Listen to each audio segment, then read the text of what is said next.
Hey guys, welcome to Wrestling Days and welcome to this week's Raw review. Just want to do a shout out to Azza. Really appreciate the support, buddy, and I appreciate it from all of you guys. We need to be quick because we've got loads to go through. These are my notes. They're absolutely insane this week. I honestly thought this week's show was one of the best Raws I'd seen this year, and it wasn't faultless. There are definitely things that were wrong with it. But I think if you was to take it down, and I know we've said this a million times, but if it was a 2-hour show rather than a 3-hour show, I honestly think you've got one of the best programmes on TV because there's just so much good stuff in there, but it just gets watered down. I mean, Seth Rollins came out at the start, right? It's always great to see Seth. And it felt like it needed something. You know, TLC was a successful show for SmackDown. Raw needed to come out and make a statement. And what a statement. He comes out and he goes, look, I'm going to say something that needs to be said. I want Triple H. And you just go, right, yeah, good, yes, good. Let's go down this road. And he should be saying that. You know, he was cheated out of the Universal Championship. He's been in this kind of feud with KO and Jericho, and it was all getting a bit distracting and watered down. Bang, he comes out and he makes his intentions very clear, and he explains a few things. He was like, I need to get to Triple H. How do I do that? I win the Universal Championship. How do I do that? I have to beat Kevin Owens. How can I do that? I've got to get past Jericho. And so now it's like, oh, okay, yeah, that does actually make a bit of sense. I'd rather he came out and just went, right, I want Triple H. How do I get to Triple H? Stephanie McMahon. Stephanie, get out here. He couldn't do that because Stephanie wasn't at Raw, so he couldn't call out Steph. But I suppose I'm a bit more intrigued now to where they're going with it all. I mean, ultimately a Seth Rollins Triple H match at WrestleMania, I would imagine. But yeah, this has certainly given Raw the shot in the arm that it needed. KO comes out and announces that some matches have been made. Kevin Owens against Sami Zayn later on Raw. Seth against Jericho at Roadblock. He said this is a present for Jericho because Jericho was obviously attacked by Seth last week. Jericho against Roman for the US title on Raw this week. So yeah, I was really looking forward to that. And he said up next, Seth Rollins against Big Show. Big Show comes out. I honestly thought it was going to be Braun Strowman. Kevin Owens was saying that this match was made as a punishment for Seth. And so yeah, I fully expected Strowman to come out. I suppose they can't afford for Strowman to lose and they can't afford for Seth to lose. So it made sense having Big Show return and come back. Got a great response, Big Show did. Looked good as well. And he chose to walk away. He's doing a bit of face stuff at the moment because he was in a match with Seth. He was getting annoyed by Kevin Owens, who was shouting at him and giving him direction. And I think he choke slams KO, walks away, waving, shaking hands, high-fiving the crowd. Crowd were loving him. It was really good. I thought they booked that really well, and because of the chokeslam, Seth Rollins was able to then hit a pedigree on KO, and that was the end of the first segment and the first match, and I was thoroughly entertained all throughout. Really strong. They followed that up with Jack Gallagher against Daivari.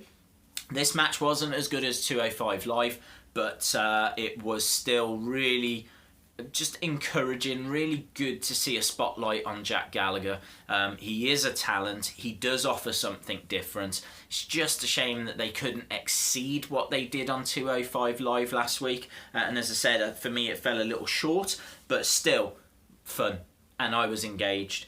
Jericho backstage telling Kevin Owens that they're not good. You know, they're not friends. I didn't know if this was a swerve. Obviously, Jericho has that match later against Roman Reigns, and I honestly thought that they were going to then both, you know, turn on Roman or beat up on Roman and find a way of getting that US title onto Jericho. That's what I was expecting. we might as well jump to it. That's not what happens. A fantastic match. I mean, let me find my notes on that match. A lion salt for 2, a Samoa drop into a Superman punch, gets a 2 for Roman, a code breaker into a power bomb, gets another 2 count. This is awesome chance. A small package into an enziguri, into the walls of Jericho. Roman powers out to boos. You know, people don't want to see Roman constantly overcoming the odds. KO comes down, kicks Roman in the head. Lovely. Gets a 2 count. A spear on a distracted Jericho. Jericho shouting at Kevin Owens, I didn't ask you to come out. Why are you down here? I can win this on my own. Spear, 1, 2, 3. Roman retains. As I said, I honestly thought that this was going to be Jericho's moment. You know, they were saying he's never won the US title. Everything was being built up. It makes perfect sense for Roadblock as well, that you've got Kevin Owens against Roman Reigns for the Universal. You got Jericho against Seth for the US title. That made sense to me. That's not the direction that they've gone. Roman retains. I even wrote it there, and I did a little sad face. I can't reenact it, but that's what I did. So yeah, really interesting. Again, you know, this further just building interest on that whole main event. It is disappointing to see Roman still being pushed. I'm sure even if you're a Roman Reigns fan, you'll have to agree that he's not the universally chosen champion. Although saying that, maybe that guy is Finn Balor and maybe he's just not in the picture at the moment. So everything changes again soon when we hit Rumble. Goldberg, Brock, surely Balor returns. It's only going to get better. Lana and Rusev have a fight. Enzo's watching it all. Really funny moment. Gets invited to a hotel room. I wrote the word there. Trap.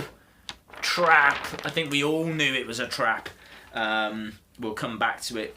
Kevin Owens has his match against Sami Zayn. Sami Zayn still wants Braun Strowman. Great match. Great match. And the in-ring action this week was relatively strong in the big matches. As we said, you know, Jericho against Roman Reigns. Wonderful. Kevin Owens, Sami Zayn. Wonderful. A powerbomb out of nowhere wins it for KO. Recap of last week's Charlotte-Sasha main event. And then it's announced it's going to be an Iron Man match. Charlotte, Sasha, Roadblock, Iron Man. 30 minutes. I can't wait. This is the feud of the year. I don't care what anyone says. I don't care what anyone tells me. Charlotte, Sasha, those matches I will happily go back and watch again in order. I have loved them. Yeah, and I can't wait for this Iron Man match. Rich Swann against TJP, TJ Perkins. Awesome. You know, I was really into this because I've been waiting for Perkins to kind of get his opportunity at the title again, like a real opportunity. And this was a big win for Rich Swann, who looked good. Maybe a little bit filler, you know, it's at this point now for me that the show just started dipping, and I suppose this was the start of the dip. They really needed to come out and put on an amazing match because that's what this night was all about. This Raw was high standard, high level, and for me they didn't quite reach that level, and this was the start of the lull. If I was to take an hour out of the show, this is where I would do it. Next we get Bayley against Alicia Fox. Fox was jealous of Bayley because she gave Cedric Alexander a teddy bear.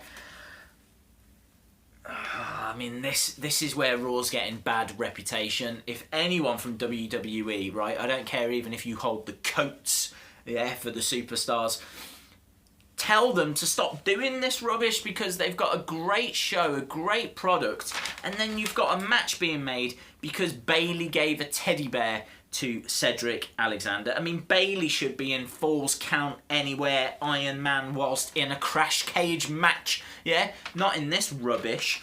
Bayley wins with a Bayley to belly anyway, and Enzo goes after Lana, gets a text. They just keep kind of teasing, you know, what was to come, and what was to come was brilliant. I could have done without this part of it. The tussle in Texas. Tail of the tape, they made a massive deal out of this. Titus O'Neil against Mark Henry. World's Strongest Slam won it for Henry. It was an absolute squash. Didn't get it. Don't know why this happened. I didn't like it. Enzo bumps into Ric Flair. It was fine. Again, could have done without it. This whole bit here from Rich Swann down to Enzo bumping into Ric Flair, I could have done without, and the show would have been better for all of it being deleted. Yeah. Jericho tells Kevin Owens to stay away. We obviously then go into the Roman Jericho match, which we've already spoken about. Jericho Seth is losing its impact now. You know, I mean, both guys don't like Kevin Owens now. There's no title on the line. I can't, you know, great. I understand, you know, Jericho doesn't like Seth because he beat him up last week. Seth doesn't like Jericho because he cost him a match. But all of this is because of Kevin Owens and the Universal Championship. Neither of them like him now. I just think things have moved on.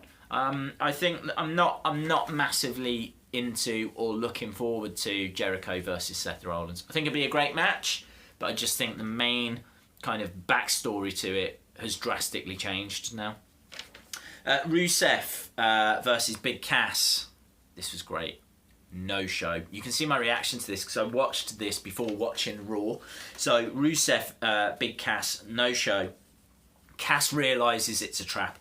Goes and gets a phone, calls Enzo. Enzo ignores it. We see Enzo going into the hotel room, trying to, you know, being seduced by Lana. I was really pleased that he's going, I need to leave. This isn't right. I got to go. I'm uncomfortable.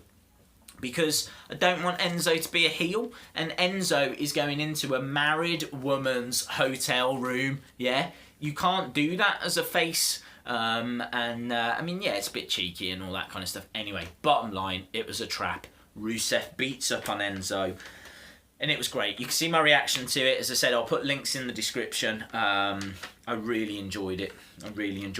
Anderson and Gallows against Cesaro and Sheamus. Winners get a championship match next week. New Day will tie Demolition's record next week. They can beat it if they win that match next week. Oh my God, before I say anything else, did you see that crossbody from Cesaro? Man, like Superman jumping in the air. I know he's the Swiss Superman, but like he's the actual Superman because he flew. He like jumps in the air, massive crossbody. Like took him a year to get down. Absolutely amazing. Double count out, right? I think it was double count out. And so we get a triple threat next week. And again, you can see a video where New Day get told that it's going to be a triple threat. Really interesting stuff. Really fun stuff as well. So triple threat for the title next week. New Day have to win to beat that record, and I'm sure they will. Charlotte, this then gets us to the main event, and I did a video on this as well. Man, I've been a busy boy. Charlotte comes out claiming to be sorry, claiming that she's going to apologise to Ric Flair, saying that, you know, it really broke her heart to see him raise Sasha's hand. Out comes Ric Flair. She hugs him and then bang, slaps him in the face. That brings out Sasha. Charlotte beats up on Sasha. Ric Flair has to do, well, just has to watch. And that is how the show finishes, with a vicious beatdown on Sasha by a wonderful, wonderful heel, you know, tactics and antics by Charlotte. It was great work. She's great. I honestly don't get why people give Charlotte a rough time, because I think she's absolutely wonderful.